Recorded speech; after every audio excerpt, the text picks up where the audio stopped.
Quand on est en distanciel, fini la réunion de 3 heures. 5 conseils pour manager une équipe dans un contexte de travail hybride. Poser un cadre. Qu'est-ce que ça veut dire? Face à cette flexibilité qui est absolument appréciée par les collaborateurs, l'idée c'est de partager un certain nombre de repères communs avec son équipe. Alors au-delà de la charte du télétravail, l'idée c'est d'être d'accord sur un certain nombre de repères comme quelle est la bonne quotité entre nombre de jours de télétravail et nombre de jours au bureau. Quelle est la fréquence? Poser un cadre, c'est aussi veiller à la rotation des équipes. Il est fort probable que je croise les mêmes personnes toujours et par contre d'autres collègues, je ne les vois jamais. Conseil numéro 2, mettre en place un suivi et un contrôle adapté. En fait, l'idée, c'est pas de mettre en place un contrôle à 2 vitesses. Il n'y a pas un contrôle pour ceux qui télétravaillent et puis un contrôle pour ceux qui sont en présentiel. D'où la nécessité de vraiment définir ensemble des objectifs qui permettent à chacun de savoir ce sur quoi il est attendu. Et qui dit management par objectif, dit aussi management par la confiance. C'est absolument indispensable de pouvoir effectivement avoir confiance en son collaborateur.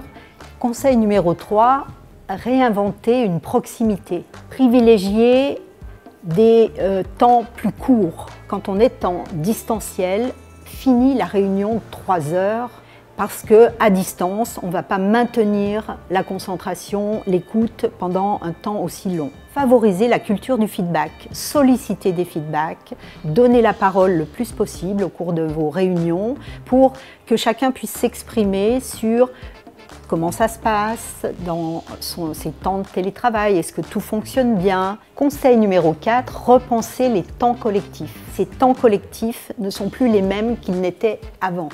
Qu'est-ce que je privilégie? Quel type d'activité je vais faire avec mes collaborateurs? L'alimenter, ce lien collectif, c'est par exemple donner des responsabilités transverses, en tout cas distribuer des responsabilités transverses à l'équipe.